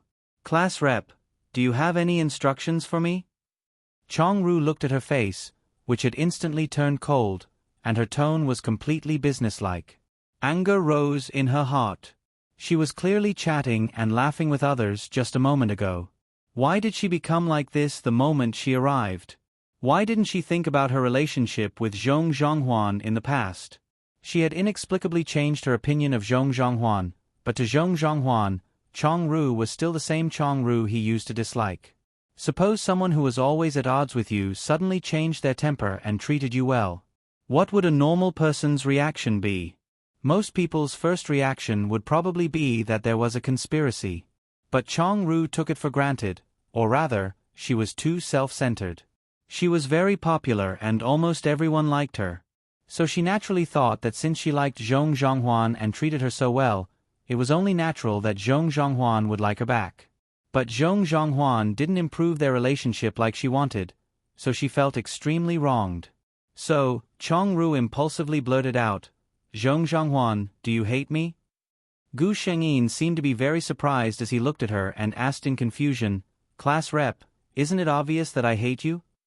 I thought the whole class knew that we hated each other." Chongru's face turned pale when she heard Gu Shengyin's blunt answer. The environment she grew up in and the education she received since she was a child had taught her to hold back when she spoke. This was the first time she had seen someone as impolite as Gu Shengyin. Gu Shengyin, on the other hand, felt refreshed. The original owner had a domineering and flamboyant personality. It was simply too awesome. When speaking to a cold person like Chongru, one had to be simple and crude in order to be effective. Chongru seemed to have been dealt a huge blow by Gu Shengyin's words. Her voice trembled as she asked, "I thought we could be friends." Gu Shengyin shuddered at his resentful tone. She resisted the urge and said, "Don't. I have not the slightest interest in being your friend. Class rep, if you really want what's best for me, let's go our separate ways in the future. What the eye doesn't see, the heart doesn't grieve over. That's for the best." Chongru ran out crying. Gu Shengyin, did she say something outrageous? His desk mate, Cici, walked over cautiously. She had been standing to the side, so she didn't hear what the two of them said. She only heard her desk mate say a few words, and then the class rep ran out crying. "Did I say something outrageous?" Before she could ask, Gu Shengyin asked first. Cici was dumbfounded. Gu Shengyin repeated the conversation between the two to Cici. After that, he asked the same question again. Cici thought for a moment and said uncertainly, "It should be a bit outrageous, right?"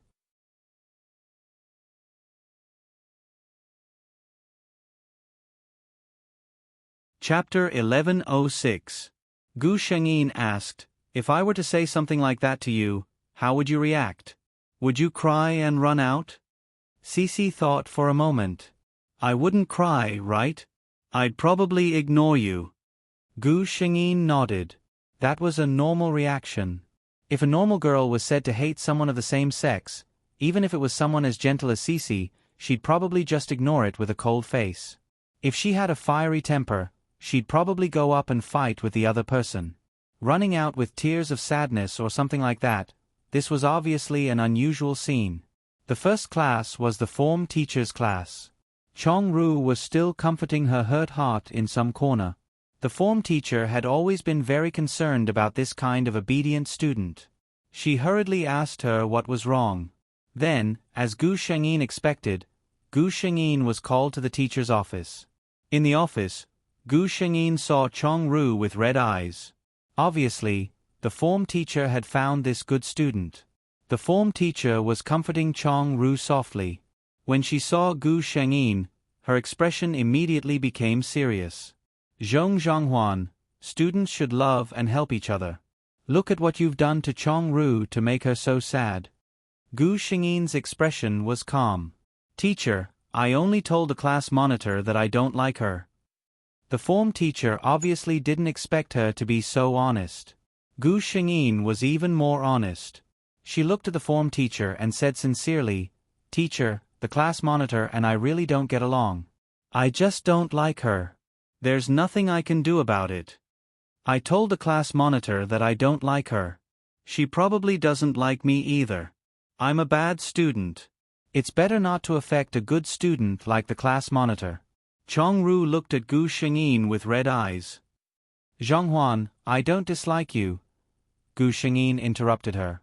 Class monitor, please call me Zhong Zhonghuan. I'm not that close to you. Chong-ru's tears that had just dried up fell again. The form teacher was speechless when she saw this. In the office, in front of her, Zhong Zhonghuan was not even willing to give her face. She really believed that Zhong Zhonghuan did not like Chong-ru. This kind of thing is not something that can be changed just by teaching her a lesson. The homeroom teacher looked at Chong-ru, who was still crying, and sighed. In the end, Gu Xingyi was punished to be on duty for a week. The reason was that she did not treat her classmates well. Strictly speaking, there was no right or wrong in this matter. However, in the eyes of a teacher, the good student he liked and the bad student who always gave him a headache couldn't be treated equally. Gu Xingyi did not care about this.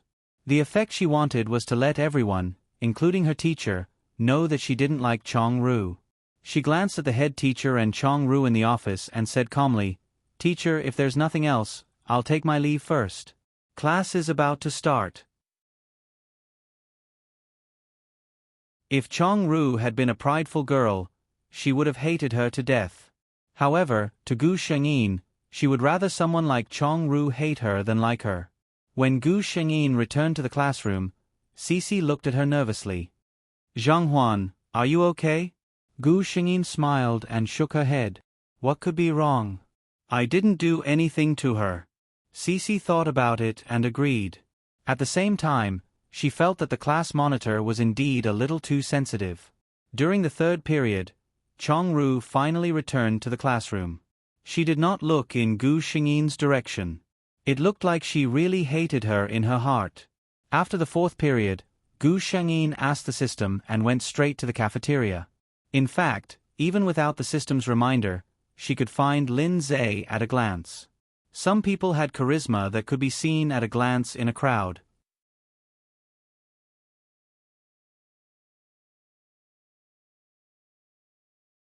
Chapter 1107. Moreover, in the dense crowd, the area around his seat was empty, which was extra conspicuous. No one could ignore the cold air coming out of his body and sit beside him. Good afternoon, Linza. She walked over with a smile and sat opposite him without a care. Gu Xingyi swore that for a moment, she definitely heard the sound of gasps around her. Was it that scary? She found it funny. Could it be that Linza could eat people? Lin Zhe paused in the middle of eating. He raised his head and looked at Gu Xingyi coldly. Gu Xingyi didn't seem to notice his unhappy gaze and returned him a bright smile. Linza, how could there be such a girl who didn't know how to read the situation? He said coldly, I don't like people sitting beside me, especially when I'm eating. Gu Xingyi smiled and put a sweet and sour pork rib into her mouth. Oh, it was delicious. Linza's chopsticks clattered on the plate. He was very depressed, but he didn't know how to get angry at a girl. Gu Xingyi looked at him and asked strangely, Why aren't you eating? The food will be cold later. It's not a good habit to waste food. Linza. I can't eat when there's someone beside me. He meant that she could leave now. Gu Xingyi completely ignored him. What a joke.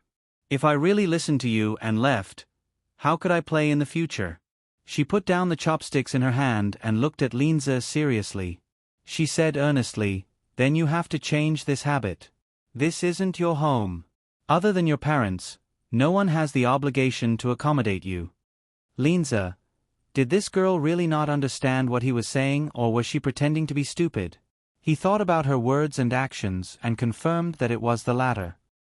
He silently picked up the plate in his hand and prepared to get up. How could he still be in the mood to eat? However, Gu Shengyin saw through his actions. She quickly finished the last bite and stopped Lin Zai's actions. Hey, look at you. You didn't touch anything at all. Is there a need to be so serious over such a small matter? She looked at him dotingly and said, If you really feel that bad, I'll leave, okay? Don't skip meals. You'll be the one hurting yourself. I like you so much that my heart aches when I see you like that. After she finished speaking, she didn't wait for Lin Zai to react and left with the tray. Lin Zai, who didn't know whether to leave or stay, the onlookers. So this was possible. Their knowledge had really increased. In the end, Lin Zai still sat down and finished the food on the plate one bite at a time. However, when everyone saw his expression, they couldn't help but shudder. It was as if he had just eaten something extremely disgusting. After teasing Lin Zai, Gu Shengyin returned to the classroom in a good mood. Then, Chong Ru stopped her at the door of the classroom. Gu Shengyin. This big sister, weren't you ignoring me? I've already made it so obvious, yet you still came looking for me. It's simply, Gu Shengyin couldn't find the right words to describe it. But this time, Gu Shengyin was really wrong. Chong Ru only looked at her coldly. Zhong Zhonghuan, where's your homework from yesterday? Homework. Gu Shengyin was confused and at a loss. When she got home yesterday, she was so focused on talking to her dad that she didn't remember about homework.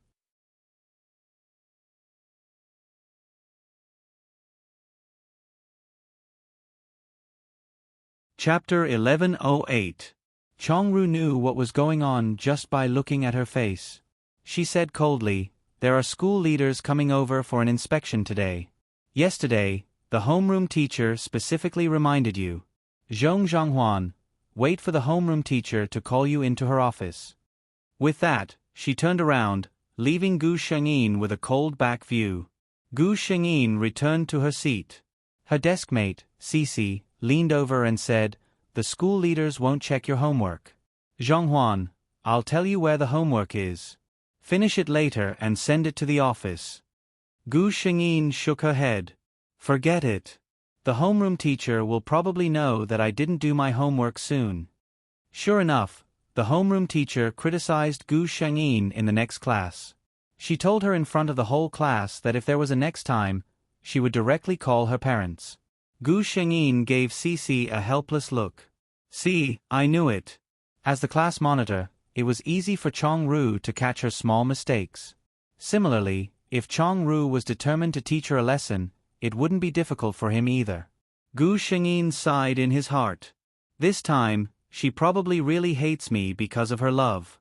Gu Shengyin obediently did her homework and went to the office with a good attitude to admit her mistakes. She also said that she would definitely pay attention in class and finish her homework on time. Her good attitude made the homeroom teacher feel that it was abnormal. She looked at Gu Shengyin's completely different style of dressing these 2 days. Although it was still a little too much for a student to pursue beauty and maturity, it was much better than before. Could it be that this student had really turned over a new leaf? No homeroom teacher and student union were enemies. Naturally, they hoped that their students would change for the better. Seeing her like this, the homeroom teacher didn't make things difficult for her. Instead, she gently comforted her that it was fine as long as she knew her mistakes and could change. Gu Shengyin walked out of the office with a smile on her face. But when she returned to the classroom, the expression on her face was back to the usual mocking half-smile. No one could tell what she said to the teacher in the office. Seeing her like this, Chong Ru sneered inwardly. Zhong Zhonghuan, I'm nice to you, but you don't care. Didn't you say that you wanted us to hate each other? I'll do as you wish, but I don't know if you can bear it. Cici was a little worried about her. Cici and Zhong Zhonghuan had been deskmates for 2 months. At first, she was quite afraid of this girl with a bad reputation, but later she realized that although Zhong Zhonghuan looked a little difficult to get along with, she was actually quite a nice person. Once, a boy in class bullied her, and her deskmate returned the favor on the spot. Zhonghuan often brought her chocolates. Moreover, The current Jean Juan had become better than before. He no longer ignored people like before, but he was a little. She blushed and touched her face. She just liked to tease herself. What Cece didn't know was that Gu Shengyin found her bashful and cute. Her face was as red as an apple, so she liked to pinch her cheeks. Oh, it felt so good to the touch. When Cece saw Gu Shengyin return to her seat, she asked worriedly, "Jean Juan, did the homeroom teacher make things difficult for you?" Gu Shengyin shook her head. Don't worry. I'll be fine." Their seats were in the second row on the left side of the classroom, while Chong Ru's seat was in the third row in the middle. Chong Ru could see the two of them whispering intimately when he looked up. Her pen drew a line on the paper fiercely.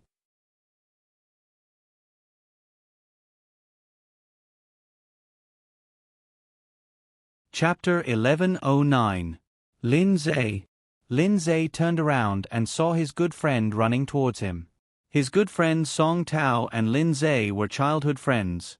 Their families were very close and they were in the same high school, but they weren't in the same class. "Lin Zhe, I heard." Song Tao looked at Lin Zhe mysteriously. "That Zhong Zhonghuan from class 2 is chasing you?" Lin Zhe frowned. "Don't talk nonsense." "How do you know?" Song Tao clicked his tongue. "How is it nonsense? Ask around. It's spread throughout the school now. Who doesn't know that Zhong Zhonghuan from class 2 fell in love with the school hunk Lin Zhe at first sight? She goes to look for you every day. For you, she's even starting to study hard." "Seriously?" Song Tao suddenly said, "Actually, Zhong Zhonghuan is really pretty. I heard that she doesn't fight or skip class anymore. She's wholeheartedly focused on being a good student. She probably really likes you." Lin Zhe's expression didn't change. "What does that have to do with me?" Song Tao looked at his good friend's cold side profile and couldn't help but sigh. "Sigh, I pity this girl. She's destined to fall out of love with you, this iceberg that won't melt. I don't know who can move your heart of stone." Lin Zhe didn't say anything. In class 2's classroom, Gu Shengyin sat seriously while Cece explained a math question to her. She solved the question correctly according to what Cece taught her. "Zhang Huan, you're really smart. You can solve any question after just one explanation." Cece looked at Gu Shengyin in amazement. Gu Shengyin smiled and didn't say anything. How was she smart? She knew how to solve these questions, but in order not to arouse suspicion, she had no choice but to ask Cece one by one. Before Chong Ru walked out of the classroom, she couldn't help but glance at their seats. She watched as Zhong Zhonghuan changed her dressing style for that boy and started to listen to class seriously and study hard. All of this was because she heard that the boy liked girls like that. Chong Ru pressed his hand to his chest in a daze. She actually still liked Zhong Zhonghuan. If she really didn't like her, why would she ruin her outstanding image and make things difficult for her? If she really didn't like it? Just as Zhong Zhonghuan had said, the two of them had already gone their separate ways. But now, she liked him so much that she was willing to change herself for him. Would there really be a result for her liking him? She shook her head. If she were a man, she would have pursued Zhong Zhonghuan no matter what price she had to pay. However, Zhong Zhonghuan clearly had a normal personality. Was he really going to risk everything to bring her onto this path? For the first time, she felt a struggle.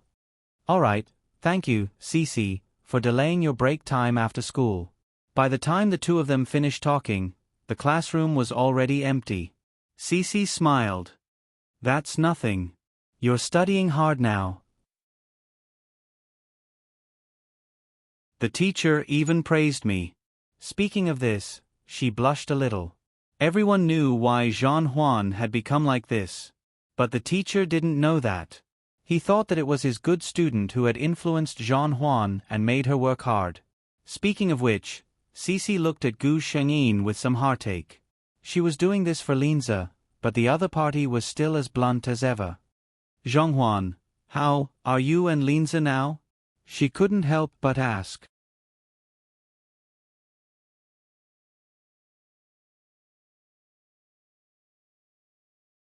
Chapter 11:10. Gu Xingyin's expression darkened, and Cece caught sight of it. She already knew the answer. But Gu Xingyin quickly perked up. That's it. It's not like I don't know how hard it is to woo the schoolbeau. I'm already prepared for a long battle.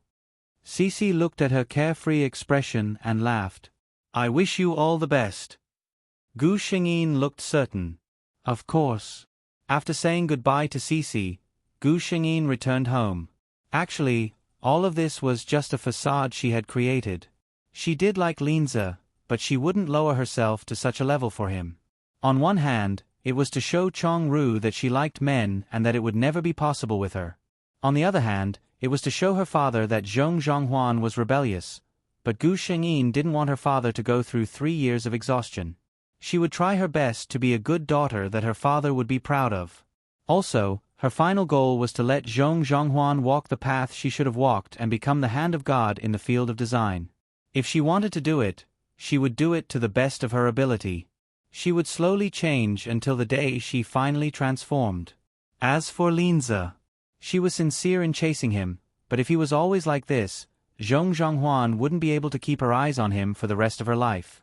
Huan, your Uncle Chen's family has a wedding banquet tomorrow. Are you going with Dad? Zhong Zhiping looked at Gu Xingyin expectantly. This gaze made Gu Xingyin's heart ache. In the original owner's memory, she hadn't attended any parties with her father in a long time. Outsiders only knew that Chairman Zhong had a daughter, but they had only heard of her name and never seen her in person. Every time, people would laugh and say that Chairman Zhong treasured his daughter too much and couldn't bear to let her out to meet people. Only Zhong Zhiping smiled bitterly. In the past, Huan was young, but now that she was older, she didn't want to attend these parties with him at all. How could he be reluctant? It was obvious that he couldn't get her to move at all. Of course. Gu Xingyin smiled brightly. I've never been Dad's date before. Zhong Zhiping also laughed. After Gu Xingyin went upstairs, he rubbed his eyes. She had almost shed tears in front of her daughter. But he was really happy. She had never been so happy before. His daughter was finally sensible. She began to study hard and think for him. It was as if she had become the little princess who loved to stick to him and let him kiss and hug her. The next day was the weekend. Gu Xingyin woke up early in the morning. Zhong Zhiping had already hired a stylist for her. Gu Xingyin was happy and relaxed. She sat there and let the stylist dress her. Miss Zhong is so beautiful. The stylist's eyes were full of admiration. In her line of work, not only did she have to be good at fighting, she also had to be good at talking. She had said this to countless socialites and young ladies, both sincere and hypocritical. But this sentence was undoubtedly sincere. When she first saw Gu Xingyin, she hesitated for a moment. This Miss Zhong's temperament was too unruly. With such an aura, wearing a standard gown might not be a suitable choice. However, she was about to attend a wedding banquet, not a fashion week. It wasn't suitable for her to be too unique. However, after the makeup was done and the gown was put on, she realized that the person in front of her had changed. You're tuning in to the Narrate and Escape YouTube channel. Don't forget to subscribe and join us on this journey to catch the most captivating stories.